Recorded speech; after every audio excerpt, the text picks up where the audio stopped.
because it teaches us like lessons, like to be one another with each other in this stance alone. But I just want to take a point out for Drew Brees. I think for Drew Brees, I think he said at the wrong timing for it, and it wasn't even about the flag at that time.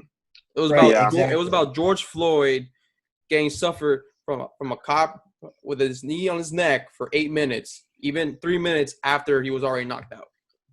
Right. Which is showing the autopsy it was a homicide that was killed right there. Yeah. It was terrible, man. It was very terrible. But to go on the kneeing though, I don't think it's too much disrespect. I understand the point. You can understand why people will be on that subject where it's like put your hand for the flag because it's for the military. But it was just Colin Kaepernick trying to just explain the police brutality during that time. Back in 2016 when he was talking about it. I think people didn't understand it at the time. It was like, oh, why are you taking a knee on the flag? Because at first it's like you're normally standing up, pledge of allegiance, you know. But it was just very odd for him to do it. But now, 4 years later, I think we can have like an understanding why he did it at the same time, if you think on it. Yeah. I just think that Drew Brees said it in the wrong time, but I don't know. After he apologized, it kind of throws up in the air. Is he saying that just to protect himself, or like he's learning? But when I started seeing his reaction through the past few days, I think he's learning it at the same time. Because everybody's learning, man. What made me optimistic about him was because like I don't know what it's be like to be a minority group, you know. When he said that, it just throws you off, you know. It's like, oh, so you don't even know, so it throws you off, kind of, you know. Like I've been to friends' houses that are less fortunate, you know. Yes. And it's very saddening, but you know, as always, you always want to help them out, you know. I'm always a helpful guy. That's always why this podcast exists, you know. Right. Talk about sports and helping people out.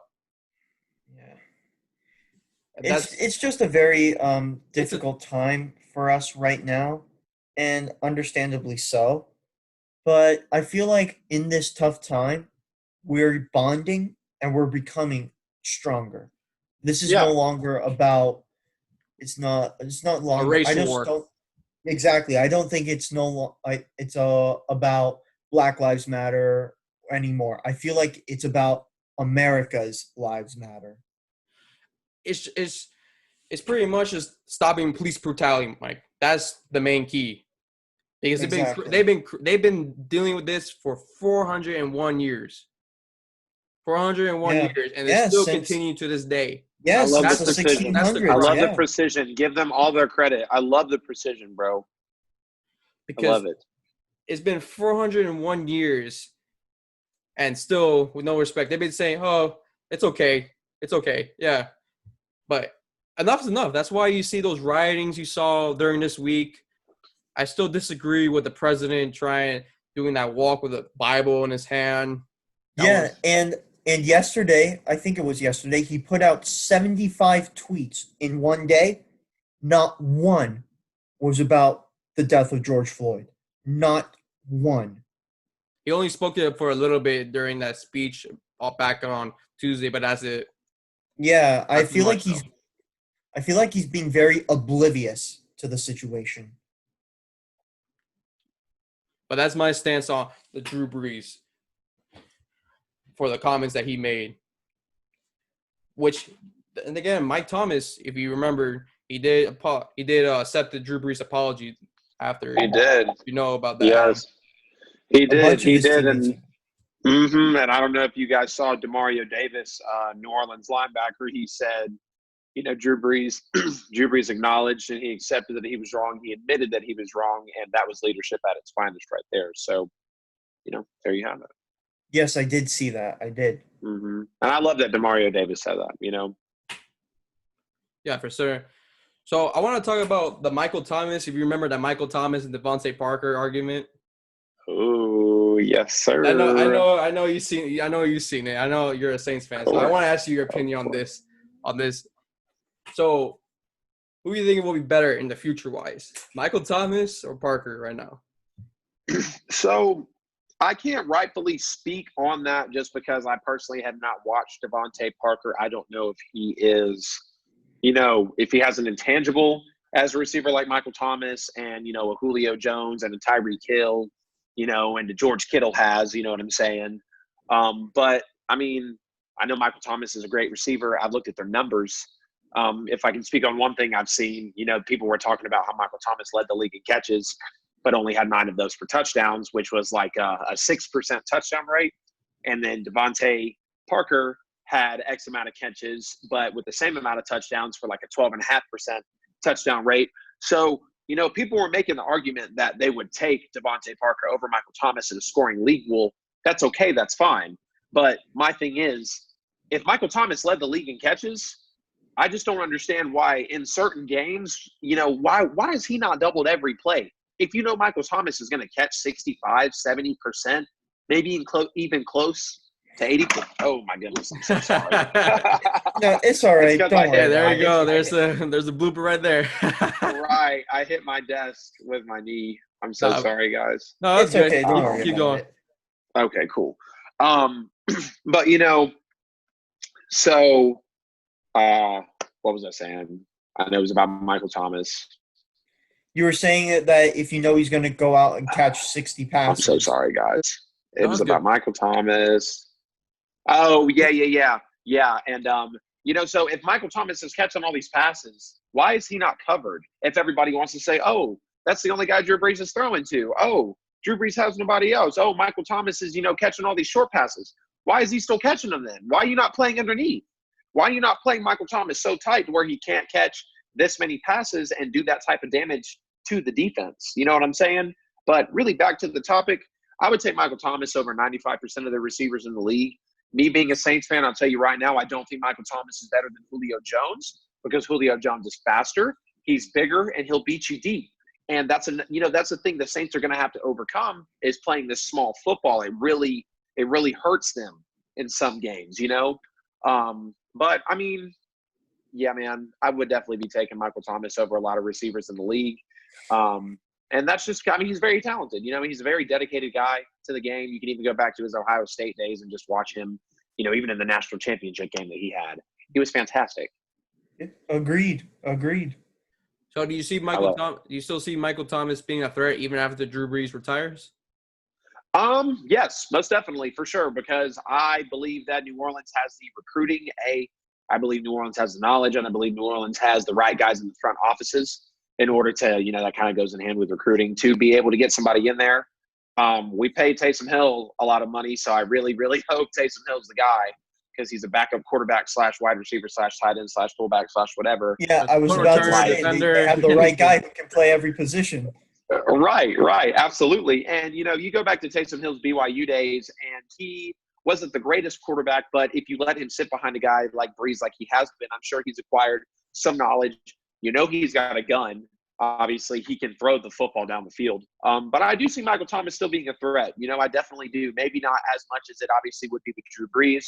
Drew Brees is I wouldn't say once in a lifetime quarterback, but he is a one-of-a-kind quarterback with the accuracy, with just the way that he can really play when people blitz him is what's really crazy to me. Is when you can blitz him and he's still great. You know what I mean? So. Yeah, 100%. I can agree on that. I think Michaelthomas could be a big threat, but Parker with Tua, I think he can be a sprout wide receiver we've been waiting for since we drafted him back in 2014. Definitely. I most definitely agree. And if I can say one more thing, I think Michaelthomas was just being really sensitive that day because obviously it was just a poll, and Devante Parker answered the one that wasn't Michaelthomas. And I guess Michaelthomas might have just woke up on the wrong side of the bed that day. I'm not really sure. But me being a Saints fan, I was just like, dude, pick and choose your battles. You know what I mean? Can't agree with that there. Yep. So we got to talk about some basketball here. Here we go with that one. So the NBA is coming back July 31st. Yes! With 22 teams coming back. Yes! including the Phoenix Suns. The connection is rough. Oh my goodness. So my God, guys, I'm so pumped that the NBA is coming back, man. It's been so long. I mean, we haven't had the game since like what? Since March. November? Oh, March. Yes, March. This man was about to say November.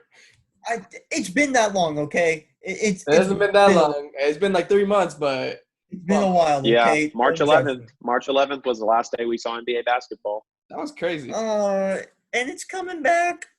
Coming back with some regular season. So this is the standings as it stays right now. The Eastern Conference is the Milwaukee Bucks, the Raptors, the Celtics, Heat, Pacers, 76ers, the Nets, the Magic, and the Wizards. And the Western Conference side, there'll be the Lakers, Clippers, Nuggets, Jazz, Thunder, Rockets, Mavericks, and the Grizzlies. And then the 9th seed, the Trailblazers, the Pelicans, Kings, Spurs, and the Suns.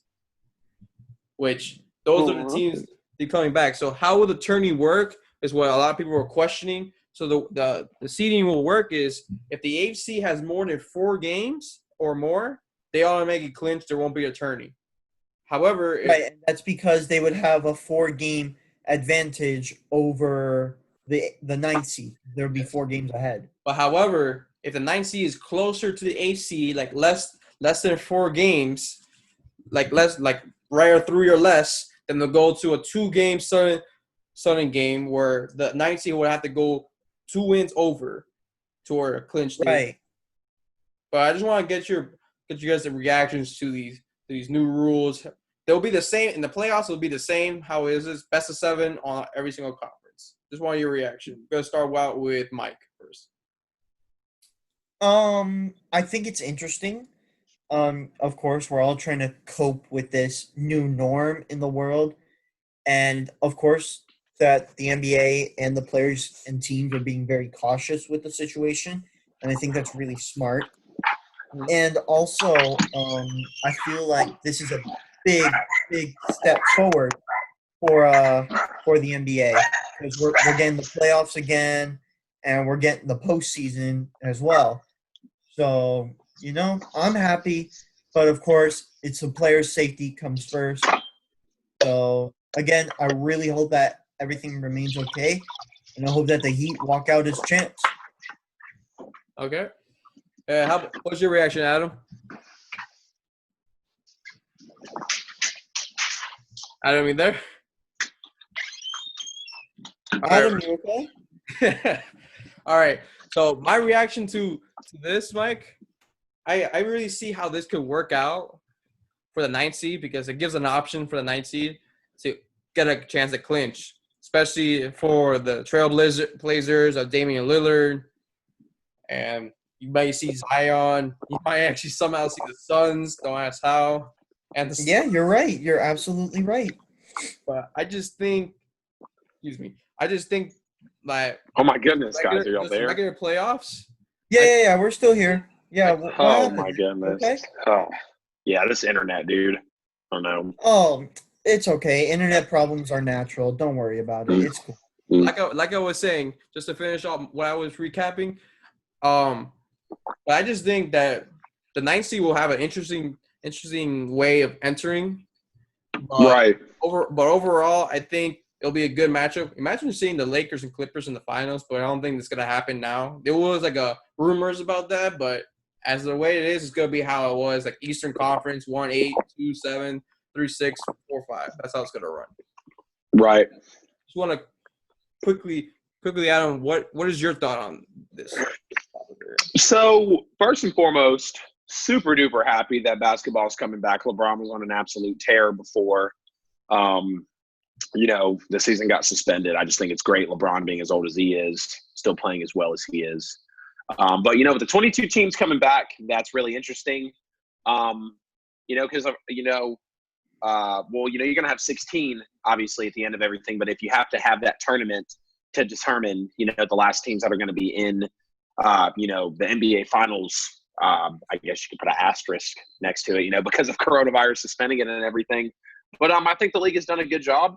I think it'll be fair. I think it'll still be competitive, of course. I actually put it on my social media today. Lakers, Bucks, is going to be the finals matchup 100%. I see LeBron and Giannis I see that. dueling it out in 6 or 7 games.